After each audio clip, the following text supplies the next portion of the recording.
Hi, everyone. It's Ken Rakowski. Of course, welcome to Metal Connect, where we spend time with one of the speakers we had with us on Saturday, and we go into their methodology, what they're doing, and of course, what makes them cool. I'm very excited to have Ben Woodward join us. Ben is he's initially a Kiwi from New Zealand, where they say Z, not Z, which is pretty cool. And he is in Orange County now.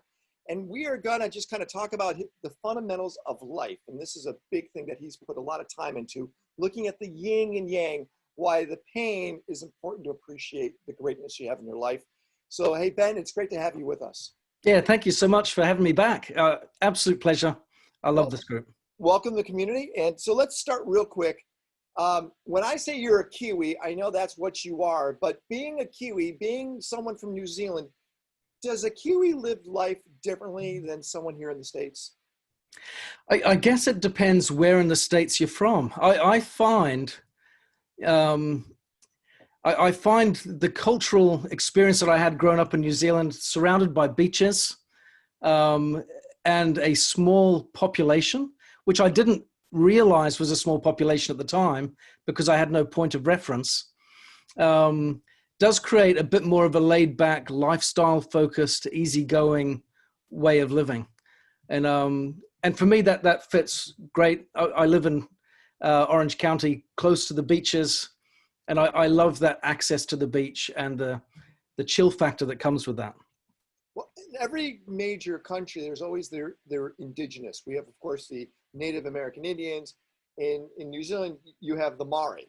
And they're the ones that really have set a lot of what the initial culture was. Yeah. And there's still a lot of tension between the Maori and then the people that moved in a little later on. There's always tension wherever we're at in our life. Tension is part of where we're at. Yeah. So to live in happiness with the Maori hasn't still been perfected yet in New Zealand, has it?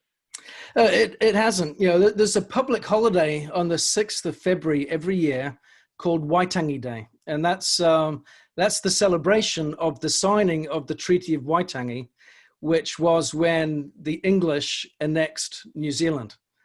And that always is problematic because the English translation of the treaty missed out some essential ingredients of what they were actually agreeing, which obviously became very problematic. And of course, the Maori at the time didn't understand when you say in exchange for our fisheries and our forestries that we'll have sovereign protection and this, that, and the other, or these blankets and muskets. How can you own a forest? How can you own the ocean? They didn't have that same concept of ownership. So, you know, without clarification, without clearly understanding what they were signing, they got a rough deal. And that certainly has maintained tension, I think, throughout the years. Well, but that's where I'm kind of going to go with, because in our life, we always have tension. Yeah. Tension is part of it. And there's no treaty. There's more understanding that's necessary. Yeah. And that's one thing that I've learned is, what was it, Viktor Frankl said that if there's to be meaning in life, there must be meaning in suffering. Because every one of us that comes into this life suffers at some point in some way along the way. You know, there's that saying, isn't there, that time heals all wounds, but it also wounds all heals. Yeah. So it's spelled differently. What my shoe repairman says. Yeah, exactly. So all souls are not healed. Let me go with something different, and that is New Zealand's I love New Zealand. Matter of fact, it'd be one of those countries where you go, if I have to move somewhere, it would be probably to maybe the South Island of New Zealand. I'm just saying. And the reason why is because you think you would find a way to remove yourself from the world's pains. Yeah. But of course, that what we learn is your pain is never, ever forgotten or lost. It goes with you wherever you're at until you deal with it. Yeah. And you know, if I've never been to Alcoholics Anonymous, but I've had a few friends that have, and they refer to that as a geographical. Yeah, where, you know, I've made a mess of my life. Well, life isn't working for me right now, so I'm going to move somewhere else, and it will get better as a result of my location. And it's like, actually, no, half of the time, most of the time, the issues are internal that need addressing.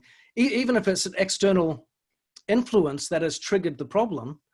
It's our response, it's our approach to it, it's our mindset that causes the response to be productive and beneficial or not. So what was the catalyst behind the book? There were two big catalysts for me. One, when I moved to England, you mentioned that I grew up in New Zealand. I moved to New Zealand. I moved from New Zealand to England to catch up with my father, who I hadn't seen since I was 14. I was about 22 at the time. And I discovered shortly after arriving, with a one-way ticket and £50 in my pocket, I might add, that he was an unconvicted criminal. And he'd done some pretty bad stuff and needed to get that sorted out.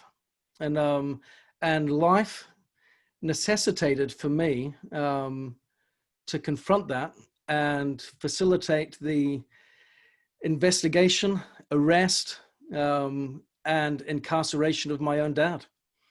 And that was not an easy thing to do, and let's since we're all here hanging out, yeah. what was your father convicted of that, or he was never convicted, you're saying? He was convicted. Yeah, he went to jail for quite a while. And what did he do? He was a pedophile. He was a pedophile. Got it. And you didn't know this until you visited him. Correct. Yeah. How did you find that he was doing that? His ex-wife told me. Yeah. His ex-wife goes, all right, your father's a pedophile. Now, how does that feel being in your early 20s, someone I'm assuming you probably admired, you heard this. Where are you at? You're at a human being level, and then you're at a son level. How do you work between those dualities? It was the most conflicting experience of my life, because what you have is two overwhelming, conflicting emotions that coexist in the same space. You've got the natural, undying love that a son has for his dad, especially, I mean, I'd gone over there having not seen him since I was 14. So there's within that relationship which wasn't strong to begin with. You've got within that all of this and built up anticipation and excitement and hope that has dragged on for years of not seeing him. Yeah. So, the separation only made me more anxious to have something that I didn't yet have. So that intensified that emotional connection there. But at the other end of the spectrum, there is the absolute disdain and disgust and hatred for the behavior. And there's a third layer that makes it complicated. Yeah, where you go over and you see him. I'm now coming over as a young man, and I have the same name as him, the same last name. Yeah. My middle name is his first name. I look at him and I notice that when we walk down the street together, I walk the same way that he does. I have it's just little things, just little nuances and my older brother, I remember him saying once, he grew to not like his own reflection. He'd look in the mirror because he looked like my dad. Yeah. And he's like, I don't like what I see looking back at me. And so you've got an incredible journey there to go through to figure out what to do with all that. But overriding it all, what was really important was you have to do what's right, not what's easy. Yeah. And when I sat down, I need to respect the privacy of the person that was his victim. But when I sat down with her, she hadn't said anything because he had a lot of kids, and she didn't want to be ganged up on. She didn't know how we would respond. There was all that kind of stuff that kind of comes with it. Yeah. And I wanted her to know front and center, I am going to be her biggest champion and her greatest ally, and I will walk through that process every step of the way. Ben, please forgive me because I don't know everything within being Mormon. Okay. I'm assuming your father was Mormon, correct? He was, yeah. Is there at times where a Mormon man can have relationships with a woman that is traditionally younger than what would socially be accepted? No. No. Okay, so This was, I mean, this is frowned upon overwhelmingly at the deepest level by society, and everybody. 100% with equal measure, if not, I'd like to think greater, because they have a greater sense of value on virtue, chastity, and all those things. Got it. Yeah, so absolutely. You So, verified it. You talked to the victim. You yeah, had 100% confirmation. yeah. How did you approach your father on that? Well, the first thing that we did was went to the police. That was the first step. You didn't even talk to your dad. No, no. Because something like that, it's very hard to do, but put yourself in that person's situation. How would you respond if you're going to get confronted by something like that? Yeah, you're not going to come out and come clean and say, okay, yeah, good point. Yeah, I shouldn't have done that. Yeah, there's going to be all sorts of lies, and so there's no point confronting that if he's not going to play the cards correctly. I didn't anticipate he would. So we went to the police first. After he was arrested, then I went and spoke to him, and brought it up. And the challenge was, the police said, while we're investigating him right now, you can't say anything to him about what's going on. Yeah, the police required us to be silent on the subject. He can't know he's under investigation. He can't know that this is that he is pending arrest, anything like that. You got to keep that quiet. And he knows you had nothing to do with him being arrested. He does. Yeah. I testified against him in court. Had to sit about 12 feet away from him while he sat there. That wasn't easy either. That wasn't easy. In fact, the first day of court, we'd gone through, we'd been shown around, my brother and I, where everything is and what's going on. And we're sat out in a room out the back of the courtroom, waiting for our names to be called. And then a court official comes in and says, we've got to, the court case is postponed today. It's not going ahead. Mr. Woodward's had a heart attack. And the stress of what had happened the night before landed him in hospital with a heart attack. And then you got to deal with a different set of emotions again, because you're trying to get your mind in the space. I just saw a question come up. Who are we talking about? My father is who we're talking about. Just a quick catch up. So Ben joined us 2 weeks ago. He was with us. He was a great speaker. We're talking about his book, and we were talking about the catalyst, and whoever is just joining us right now, of where the book came from. And he said the situation was, he found out his father was a pedophile, and part of Ben's responsibility was he needed to turn his father in. And Ben's going through the process right now. So Ben, your father has a heart attack. You're unable to go to court and testify. Yeah. So what was the next step? The next step was to get permission from the judge to see if we could see him in hospital. Because my brother and I were witnesses, it meant that we weren't allowed to speak to him. So at the time of his arrest, through to the time of the court case, we were not supposed to have any dialogue or interaction with him, because we were witnesses against him in the court process. So that, again, you've got added layers of complexity there. But we asked permission, we got permission to go see him, because you hate what he's done, but he's still your father, and you've got all of those emotions that tie in to, I mean, I grew up with a relationship to his handwriting. That sounds like an unusual thing to say, but because I grew up in New Zealand and he was living in the UK, every now and then, throughout the year, I'd get a letter. And I remember coming home from school, and every week I'd check the mailbox to see if there was a letter from Dad. Yeah. Because I just wouldn't see him for years at a time.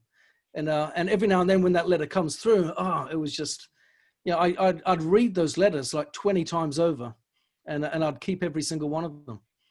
So you've got, that, like I said, that expansive impact that has on your heartstrings, that feeds into this person that is now all of a sudden something totally different.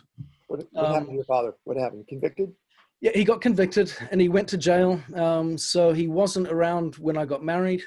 He wasn't around when I had my first child. I think he wasn't around when I had my second. How many years was he in prison?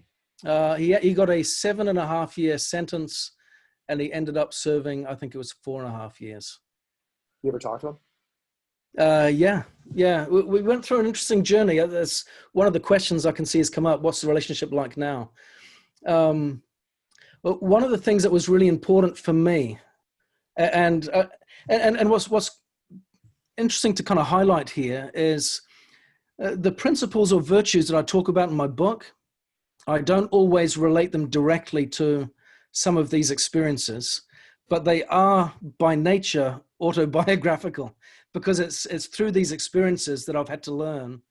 When I talk about forgiveness and letting go of the past and surrender and all these types of things, it's from a lot of those types of experiences where these lessons have come, because it's been what's been so interesting through this journey is that it's not an event.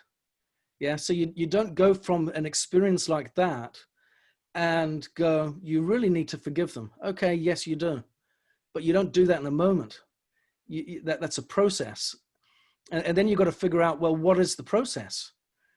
And you go through this journey of giving and taking, where you give it over, then you take it back. You let go of your resentments, and then you hold on to them again. You define yourself by your associations, and then you let go of it and you say, I'm going to turn my name into something different.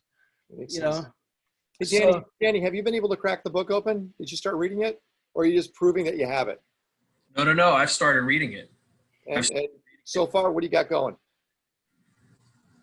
Well, it's the idea of using your pain, the idea of using your challenges and kind of turning them into survival and persistence, and focusing on the joy. That's the one thing that I've taken from it, Ben, which I think is beautiful.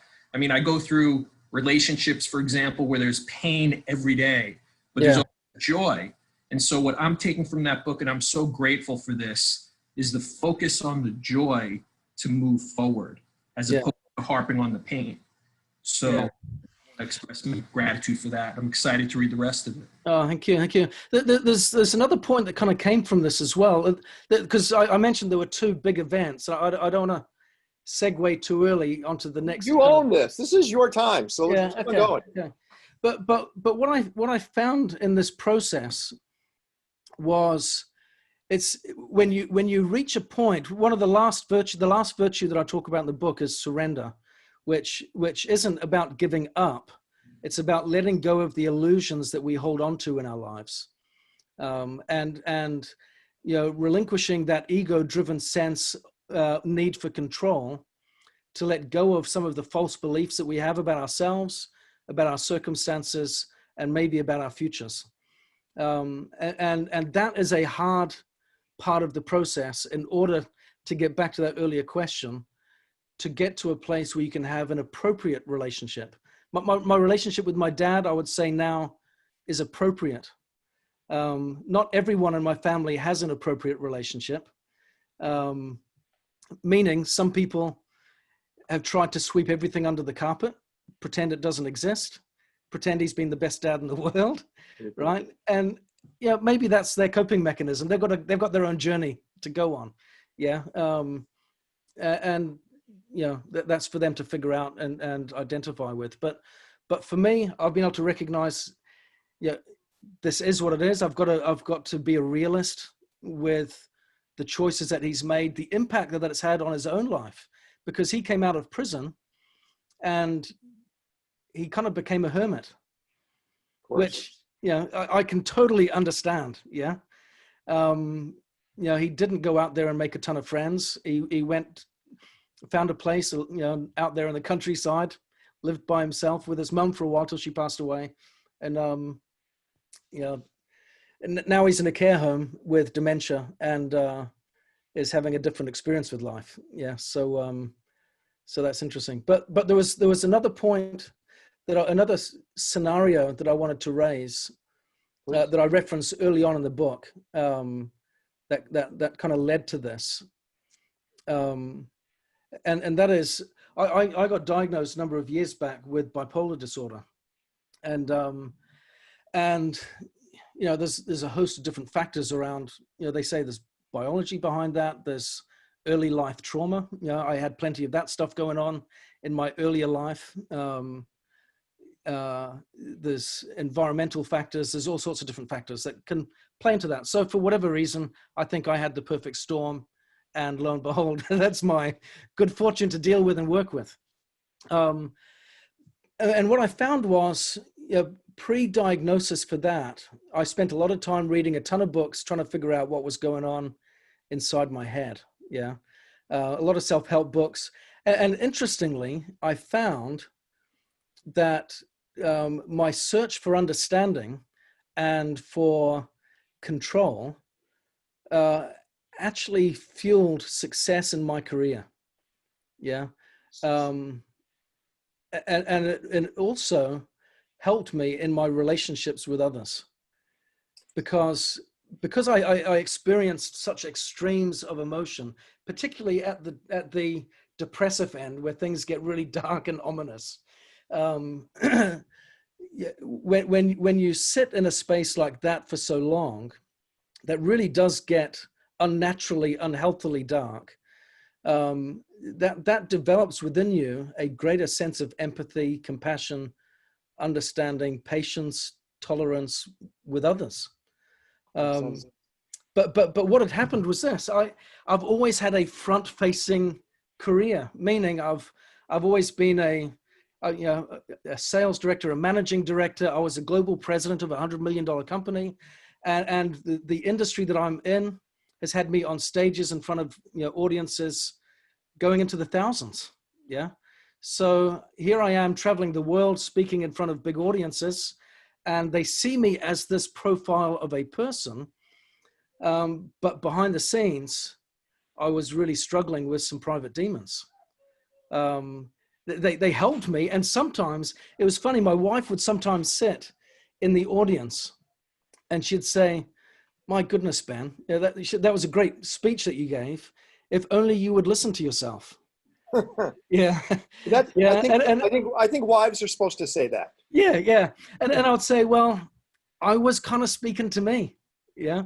And when I wrote the book, my publisher and I, we sat down and they're like, okay, we need to craft who is your target audience, right? Who is the target demographic? And I said, after a while of kind of going through this marketing process, this creative process of defining an avatar for my reader, it was me, right? And I joked with my wife as we concluded the book, and I said, I'm partially tempted when you do the little bit at the beginning where I dedicate this book. Yeah, I dedicate this book to myself. May I listen to my own advice? Yeah. Because so much of the lessons there that I teach in the book are things that I still practice now. Yeah. I just want to do this, Ben, just to let you know, I just emailed you Dr. Amen, Dr. Daniel Amen. I'm not sure if you know who he is. Mm-hmm. He does brain scans. We had him on 2 weeks ago, and he's able to, believe it or not, fix bipolar. Oh, wow. Do you want it fixed? That's a big question. And it is, and I don't want to use the character of Carrie from Homeland, but because she was bipolar, when she went to her bipolar place, she was able to solve all these incredible crimes. Yeah. And she saw it as a superpower, her character. So bipolar might be a tool that you use as long as you control it. But Dr. Heyman is known to cure it if you wanted to cure it. Yeah, thank you. Well, it's funny you use that word superpower, because that's what I refer to it as in my book. Yeah. So here's the interesting experience. I was at an event speaking in the south of England a couple of years back, and it was with an audience that I wouldn't typically connect with. It was a group of entrepreneurs, and I was the guest speaker, as I had 2 speaking slots. One was kind of describing the journey to success and what that looked like, and it was a motivational message to encourage them in their own journeys as entrepreneurs. And then the next day was discussing some of the roadblocks and the barriers to achieving, the said success. And I'd already had a good, strong first impression with this audience. I'd stayed around and participated in all the meetings in between. I didn't kind of do my spot and then disappear. I really wanted to get to know the audience. And the next day I thought, I'm going to do something I haven't done before. I've spoken in front of 30, in 30 different countries by now. Yeah. And I've never raised this as a subject, but I'm going to do this here and see what happens. This was my case study or test market scenario. I'm going to let them know that I've got bipolar disorder and relate that to overcoming adversity in business, and see what happens. And I shared it. And I positioned it just as you said, Ken, of, you know, in dealing with adversity, with the challenges, I said, I've got a bit of an advantage over some of you in the room. I have somewhat of a superpower. And that superpower is I have bipolar disorder.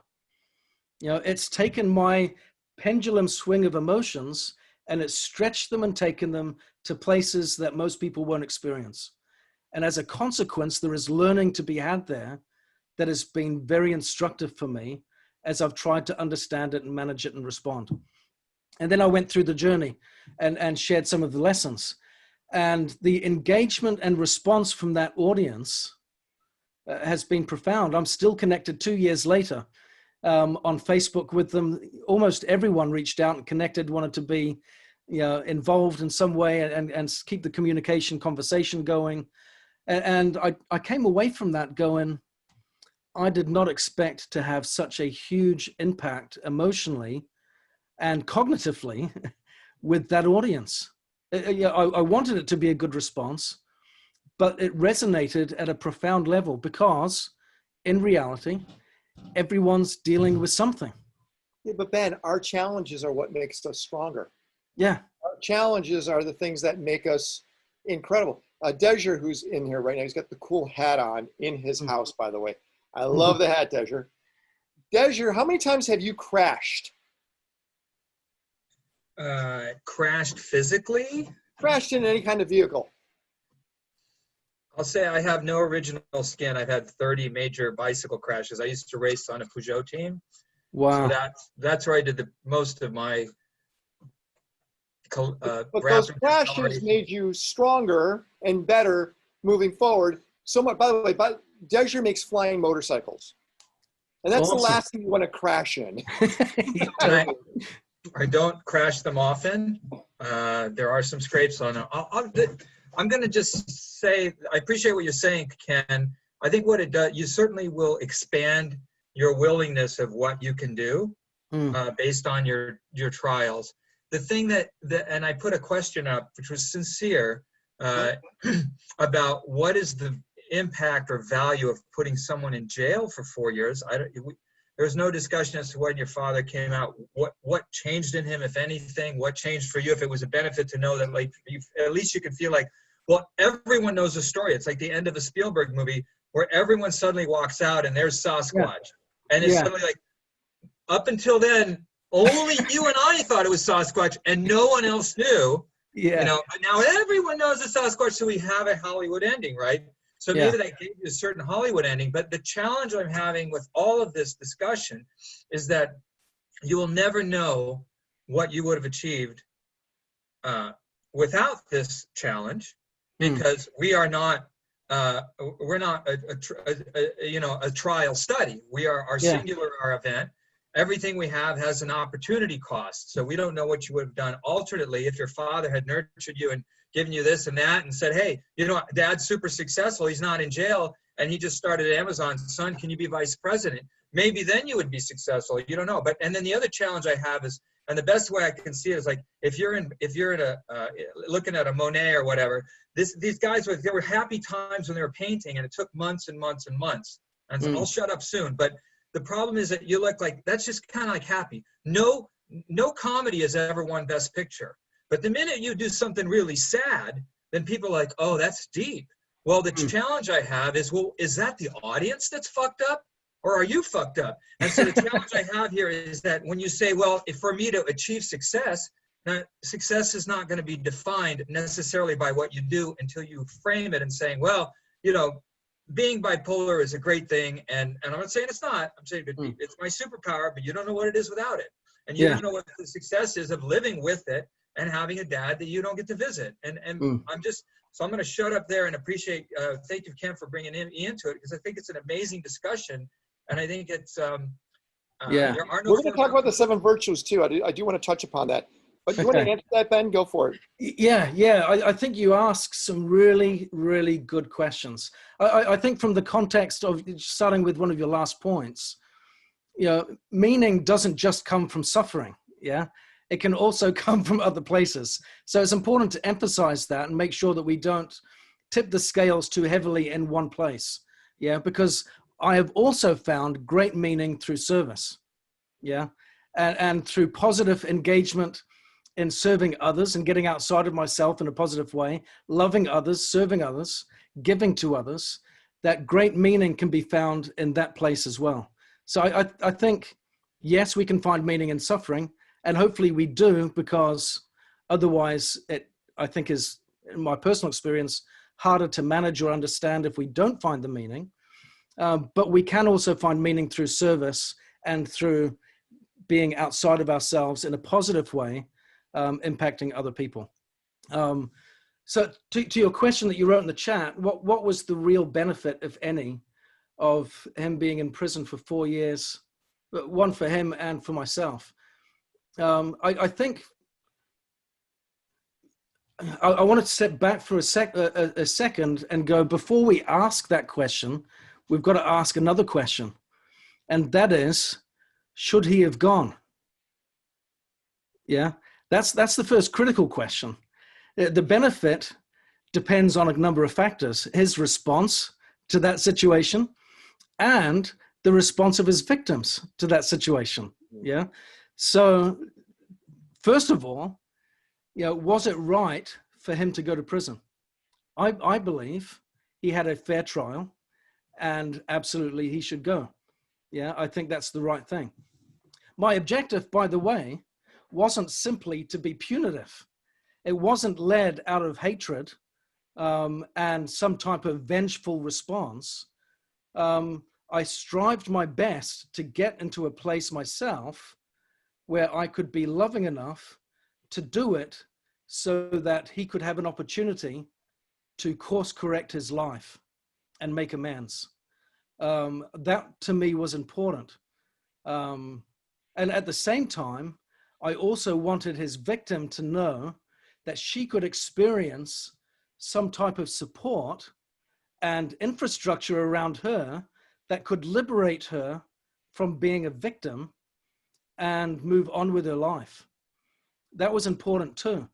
And her journey has been really critical, regardless of my dad's response to the circumstances.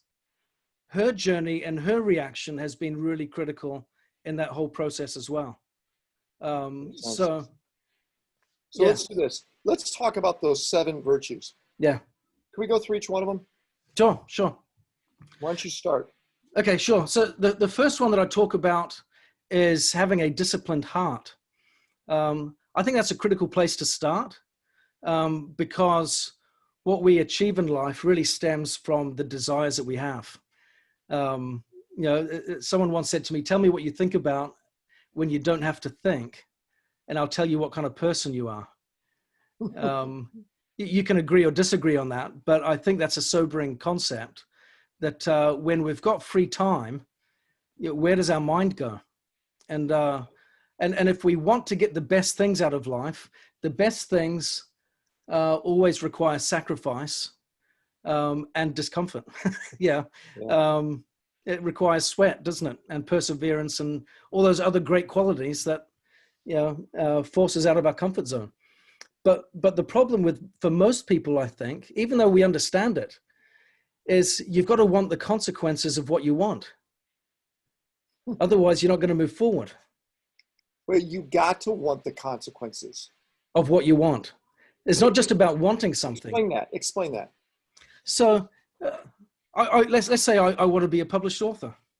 Okay, well, a lot of people do, but they might not want to go to university and study language or improve their writing skills. They might not want to sacrifice the time in the evenings when they're working all day to sit in front of the computer and write and study and research. And you want the work to get it. You got to want. You have to want the work to make it work. Yeah. And I think that's an essential starting point. So you know, to begin with, how do we train our desires?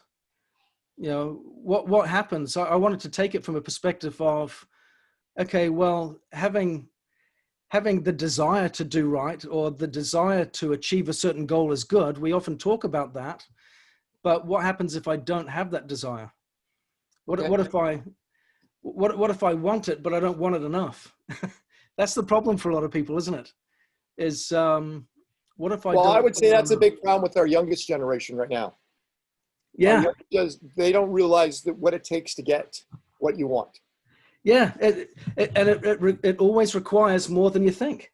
Yeah. Yeah. So to that point, how do I train my heart to want something that it doesn't currently want?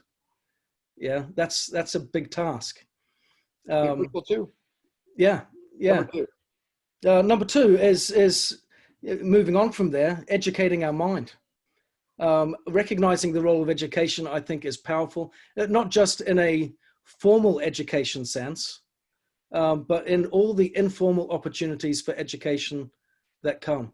You know, we live in an environment now where it's the information age, isn't it? So, you know, I sit down in the living room with my kids. We have a conversation. We're watching a movie, for example, and someone goes, "Oh, that's such and such an actor. He was in such and such a film," and oh, no, he wasn't. And give me a sec, I'll Google it. And they pull out the phone, and quickly, within 3 seconds, the answer's there. Yeah. And in fact, yeah, exactly. We also live in the misinformation age. Yeah. And so this is one of my points I discuss is we've got to learn to be selective as to our learning process and experience, because there are a lot of self-proclaimed gurus that will champion what they think is right when it's not. And one of the things that frustrates me a lot is people that peddle false hope. Yeah, they'll give misinformation constantly, because it sells. Yeah. Yeah, I find that my essential duty as me being a leader is to empower others to be the best version of themselves, and that's by providing them with the proper information on a regular basis. Yeah, totally. And unfortunately, if people are driven by their own agenda and scarily by their own pocket, then the type of information that can come forth can be slanted to your disadvantage, because a lot of people like to hear what they want to hear, what keeps them comfortable. You know, so many people just buy into this. You know, I had this example once, and it kind of shook me. My brother was over from New Zealand visiting with some family, and he was visiting with some of his in-laws. I was there, and he was kind of regaling them with just the beauty of New Zealand and just what a great country it is. And one of them said, "Oh, what a great place. You know what, Simon?" And they said it with absolute conviction. "When I win the lottery, I'm going to go to New Zealand." Right? And I was like, what the heck kind of statement's that? When you win the lottery, that's your plan. Your strategy is based on that.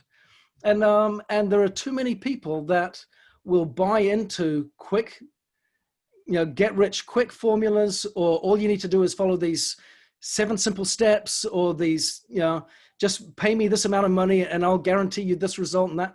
And it's like, do your research. So when I talk about having an educated mind, let's be serious about the education process and be willing to put aside our own comfort or our own agenda when it comes to our sake of ease in listening to the voices out there, and learn to be smart and selective. I like it. So education is number 2. So number 3 is nourished faith.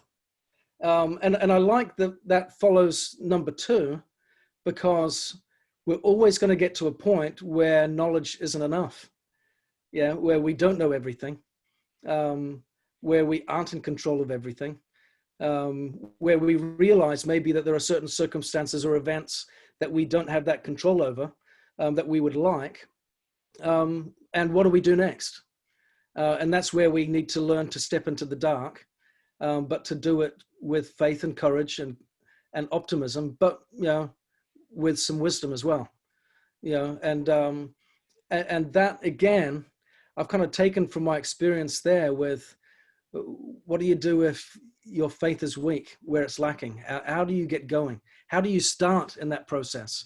And because I do try to pull it back to some of the real grassroots levels versus simply talking about it from a simple perspective of saying, well, just have faith, that things will work out, in the sense of it's not a mindset. It's more than that. It's an action. But isn't that kind of almost saying, faith, hope, and luck are all those things that only happen when you make something happen?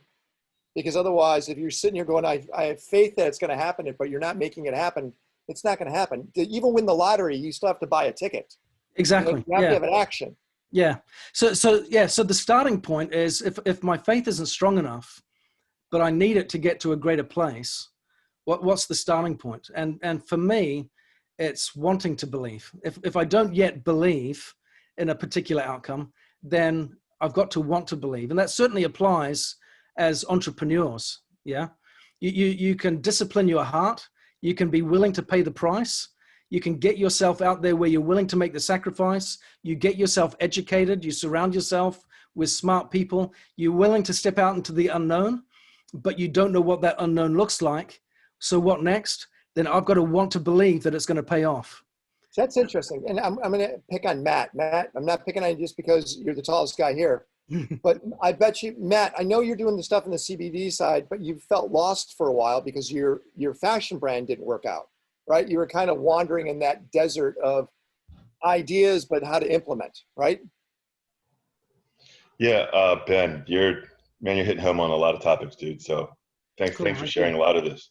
Yeah, my kind of journey started a little bit before my brand. I haven't shared a lot with a lot of these guys, but it was pretty bad for quite a long time. And I had to go through a lot of different changes over a lot of different courses of friends, family, lifestyle. I mean, it was like an entire shedding of an entire life. And it was just like you just said, you got to take that leap into a dark tunnel and kind of just be like, all right, I'm going to have that faith. And so I don't want to get into it too much right now, but yeah, Ken, thanks again for calling me out. But Ben, just good stuff, dude. Cheers. Well, Matt shows up. I've been watching Matt show up since he became a member. He is always, and especially in the ways to improve yourself. And same thing with Isaac. Isaac, just to let you, Isaac's almost 300 years old. He's like, he makes Methuselah's half brother, right? 400 years old. Yeah. But Isaac, everything he's saying is what you preach yourself, isn't it? Everything he is saying. Come on, buddy. Come on. You can, there it is. You're right. It's everything is, I buy into it all. It's everything's within ourselves. We have to learn how to feed ourselves, nourish ourselves, learn to receive, learn to give. And of course, Viktor Frankl is the magic word. I recommend everybody to read that book. So Ben, I can relate and sympathize with everything you're saying and totally empathize and get it in the real sense of the word. Isaac, did you get lights? Do you have because you got good lighting right now. What are you doing there? You know what it is? I've got a TV in front of me that's off. That's the light. You got some damn good lighting, Isaac. It's a TV on mute that's in front of me. I apologize. I don't really watch TV, but it was on. That's it. It's all good, buddy. Okay, Ken, I will say one thing. Ken, you said the one thing too about duality. It's that duality complex. If you've got this such optimism point of view that you can see these things, you can achieve these things, you'll do the work to do these things, you're ready for the outcome of these things. But then it's just always that you kind of have that rinse and repeat all of the time. So it's just living in that duality of how do you budget this journey that you're taking on your own. Yet so duality is just a word I heard years ago, and I was just like mind blown by that. Matt, have you forgiven yourself yet? No. Yeah, and we're going to touch upon that because I think that there is your 800-pound weight that's sitting on your back is forgiving what you in your mind messed up on so you can move forward. Maybe so. That's the key. But Ben, keep on going. Yeah. Okay. So the next virtue is patience. Oh, yeah. And again, I do tend to take some of the extremities of my experience as the lessons here. So again, how do you develop it if you don't have any? Yeah. I love the proverb in patience possess ye your souls. Yeah, I think that's really true. And I think in patience, many people lose them. Yeah. But again, I ask the question, you know, because I've had times, for example, where I've wanted a particular event or experience to end, and it isn't. And it drags on and it drags on and it drags on, and you want it to stop, but it's not. And my wife and I have a saying up in our bedroom on the bookshelf. No one knows how strong they are until being strong is the only choice you have. So true. And it's really true. It's really true. And both of these experiences that I've shared have really taught me that sometimes I've thought, this is how strong I am. But when the experience keeps going, you've got no choice but to keep being strong. Yeah. And so as I explore patience, I look at, well, how do we develop it if I don't have enough of it? One of the problems that I had at the beginning was I would white knuckle things. You know, it was just, meaning it's just through willpower and, you know, self-discipline that I will get myself through this. Yeah. And that doesn't really help me to be patient. I may get through it, but it doesn't get through me very well. Yeah. I'm guessing you're what, 42, 43? 45. 45. Yeah. I'm 10 years older. Something my father did, and it was a pain in the butt when I was young, but now I appreciate every second of it, was we lived in Chicago, we would drive to Florida 4 times a year. We wouldn't fly, we would drive. Because Dad goes, that's our 4 days in the car together, 2 days there, 2 days back. Yeah. And it required patience. And I just remember after the 3rd year, I couldn't wait to start doing that, because you finally understood, are we almost there, is the wrong question. Yeah.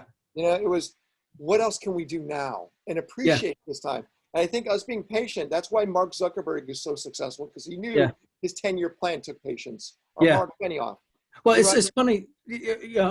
What you said there is really interesting, because one of the points that I emphasize is, you know, there's been research that has proved this now, that when we engage our imagination in the experience, our capacity to be patient is increased.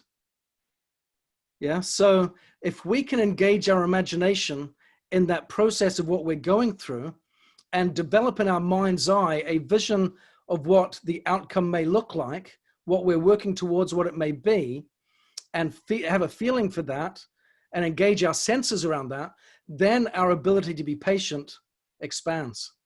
Fair enough. Yeah, absolutely. So jumping on to the next one is a liberated past. And I put this as an essential virtue because, and this goes back to one of the earlier questions when someone said, what's my relationship like with my dad now? Yeah, I believe, and it's a personal conviction of mine, that in order to move forward, we need to be able to let go of everything. Yeah, absolutely everything. Forgive everyone, including yourself. That's critical. I have found that I find it easy, perhaps through the experience of my dad and what that has taught me. I find it easy to forgive others. That's maybe it's such a personality trait. I find it easy to forgive others, but I find it really hard to forgive myself. Yeah. And as long as I don't forgive myself, I anchor myself to the past, and it inhibits me to be able to move forward into my future. I get stuck there. So I can't become who I want to be if I hold on to old definitions of myself.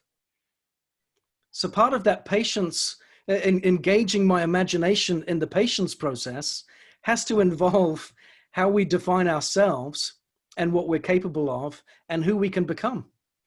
Yeah. So that becomes, to me, a critical virtue. Why do we hold on to that with ourselves then? I think we have a lot of negative beliefs. This is what I have found. I have a lot of negative beliefs. Some of them get fueled wonderfully by my disorder, When I go into a particular state, one way or the other, they come alive, right? It's wonderfully frustrating. They can die down and disappear when I get into a proper frame of mind, but they can be flared up with different triggers. But I think we have a challenge, everyone has, in some degree, of actually believing things that are not true. Yeah. So, for example, self-belief. Yeah. So not something that somebody told you that's not true. Something you believe. I've told myself. Yes. Yeah. And it's a really complicated issue, because if I, for example, am a perfectionist, at first I thought that was great. I had high standards. Actually, what we should be doing is measuring progress versus perfection. Yeah.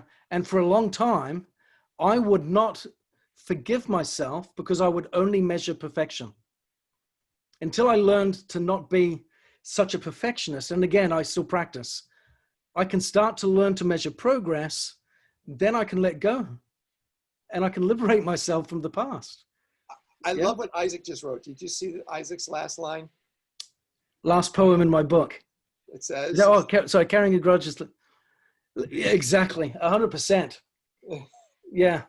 Carrying a grudge is letting someone live rent-free in your brain.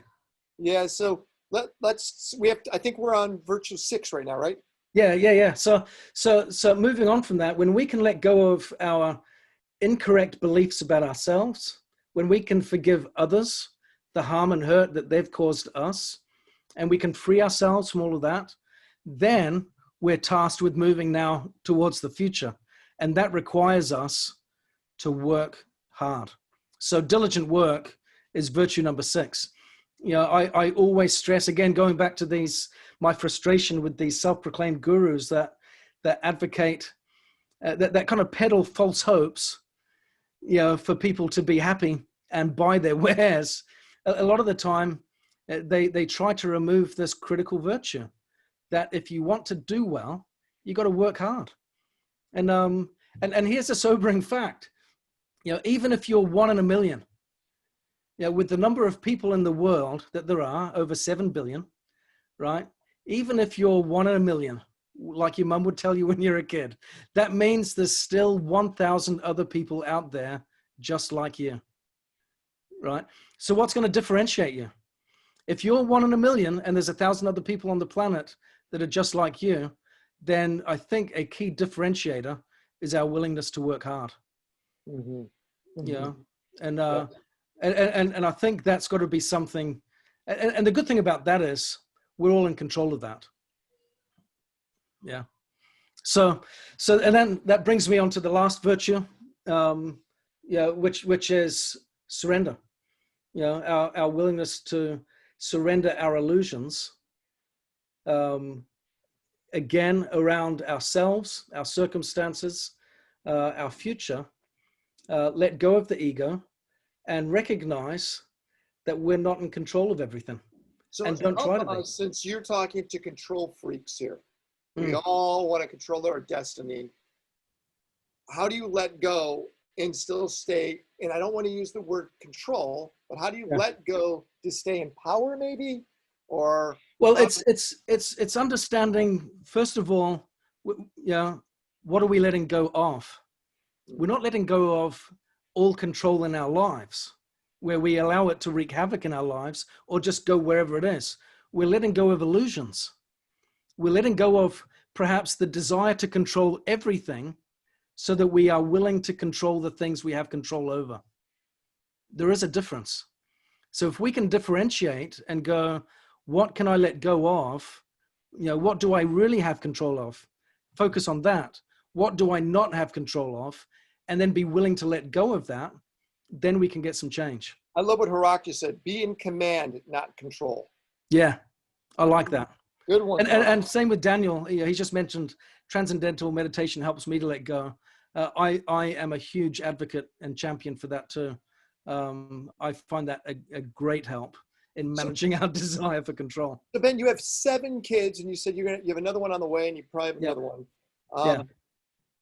How are you going to be a great parent to make these kids better than you? Because that's the goal of a parent. Yeah. all of these these fiefdoms that are against you, video games, the world, the news. How do you fight against all of those enemies to make them great?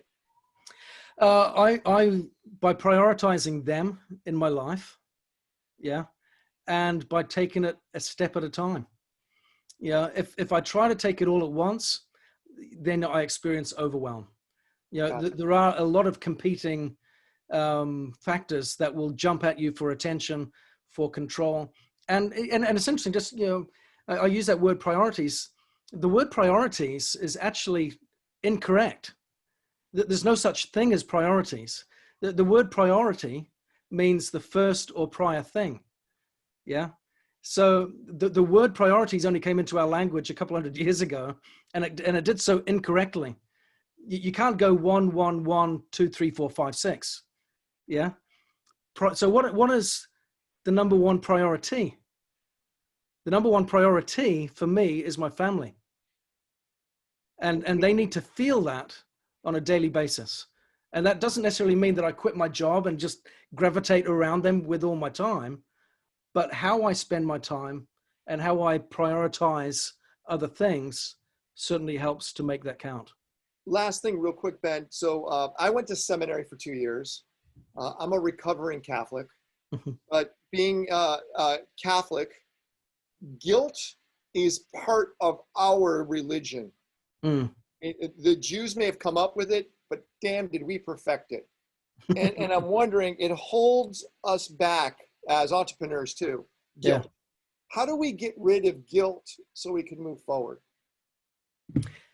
That's a good question. I would come back to, you know, the meditation.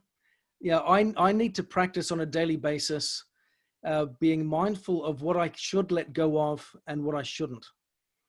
And I think that has to be, for me, a daily practice. If it isn't daily, then it creeps in and it sticks around. Yeah, that makes sense. Daily.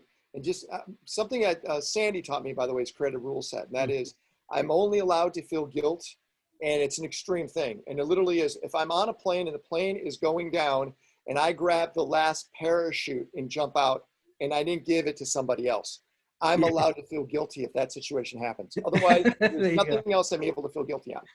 That's my rule set. I like it. Yeah, that's my rule set. Ben, I really appreciate you sharing time with us. I really do. Again, the book, you go to Amazon.com, or do you want us to go somewhere else? No, that's a great place to go. Great place to go.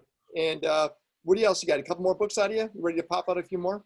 Oh, 100%. I finished that book, and I was immediately enthusiastic at the thought of writing another one. Gosh, that's a pretty amazing thing. And the empowerment paradox: 7 vital virtues to turn struggle into strength. I also want to remind you, by the way, Ben, thank you so much for hanging out with us. I really appreciate it. Thank you. My pleasure. I also want to remind you